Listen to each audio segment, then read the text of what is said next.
Have you ever wondered what went wrong at the Woodstock 1999 festival?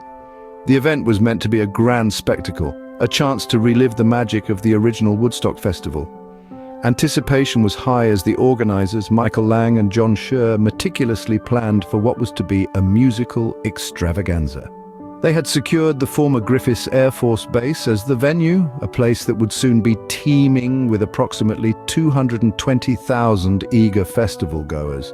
The lineup was impressive, with many high-profile acts slated to perform, a clear indication that this festival was not to be missed. The stage was set, the crowd was ready, and the atmosphere was electric. Everyone was looking forward to a weekend filled with good music, camaraderie, and the spirit of Woodstock. However, beneath the surface of excitement and anticipation, there was an undercurrent of tension. Despite the hype, no one foresaw the chaos that was to ensue at the festival grounds. From the get-go, Woodstock 1999 was plagued with issues. It was like the perfect storm of unfavorable conditions and poor planning. Imagine this: an ocean of approximately 220,000 people, all gathered on the grounds of a former Air Force base, baking under the relentless summer sun. There was no shade to be found, no respite from the punishing heat. But the heat wasn't the only problem. The festival organizers, in what can only be described as a significant oversight, had failed to provide sufficient amenities for the massive crowd. The food and water, both essentials in such conditions, were grossly overpriced. Attendees had to shell out their hard-earned money, paying through the nose for basic sustenance. And then there was the issue of sanitation. With such a massive crowd, you'd expect a large number of portable toilets, right? Well, there were, but not nearly enough. The facilities were quickly overwhelmed, with the toilets overflowing and waste seeping into the ground. Meanwhile, the attendees, desperate for a way to beat the heat, started seeking relief in the mud.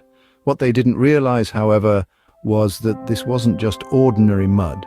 This was mud contaminated with waste from the overflowing toilets. Unwittingly, they were exposing themselves to a host of health risks, including trench mouth and trench foot, conditions typically associated with the unsanitary trenches of World War I. All the while, the festival continued, with high-profile acts performing on stage, seemingly oblivious to the growing problems. But the attendees weren't oblivious. They were living it, enduring the harsh conditions and high prices, all in the name of music and the spirit of Woodstock. The festival was quickly turning into a nightmare, with health hazards lurking in every corner. But as we'll see in the next scene, the worst was yet to come. As conditions worsened, so did the behavior of the attendees. This was not the peace and love-infused Woodstock of the 60s. Instead, it was a boiling pot of frustration and chaos that was about to spill over. As the sun beat down on the sprawling mass of people, tempers flared and the festival grounds turned into a breeding ground for anarchy. Reports started to filter out, painting a disturbing picture. There were multiple incidents of sexual harassment and even rape. The once jovial crowd was now marred by these horrific acts, turning a supposed celebration of music into a nightmare for some. The unchecked aggression didn't stop there. Riots broke out, with attendees looting and vandalizing whatever they could lay their hands on. Fires were set, transforming the festival grounds into a veritable war zone. Violence became commonplace, and several unfortunate souls lost their lives amidst the chaos.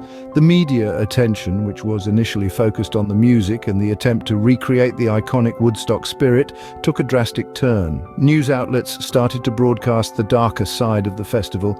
Images of the destruction and reports of the rampant crime filled television screens and newspaper headlines. The festival was no longer about music, it was about the controversy. The organizers were criticized for their lack of preparation and their inability to control the situation. To say that the festival was spiraling out of control would be an understatement. It was a freefall into chaos, a stark contrast to the peace and love ethos that the original Woodstock had stood for. The repercussions of the lack of preparation were no longer just uncomfortable, they were dangerous and, in some cases, deadly. The festival had spiraled out of control, with the repercussions of the ill-preparedness becoming increasingly evident. The dream of recreating the magic of Woodstock had turned into a nightmare, a harsh lesson in the importance of preparation and responsibility.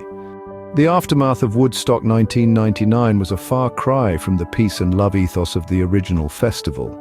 Instead, we saw a blatant display of the consequences that poor planning and disregard for basic human needs can have on a large-scale event.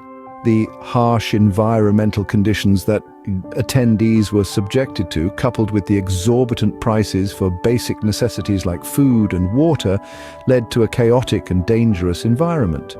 People were forced to play in mud to cool off, unaware that it was contaminated by waste, leading to numerous cases of trench mouth and trench foot. The violence and unruly behavior that ensued was a direct result of the frustration and desperation felt by the festival goers. The event was marred by instances of sexual harassment, looting, and even arson. This was a far cry from the camaraderie and unity that the original Woodstock symbolized. The controversy that followed was immense.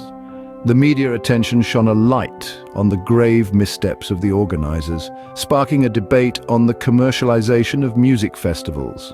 The festival attendees, who came for a weekend of music and fun, were left with a bitter taste of disappointment and, in some cases, severe health issues.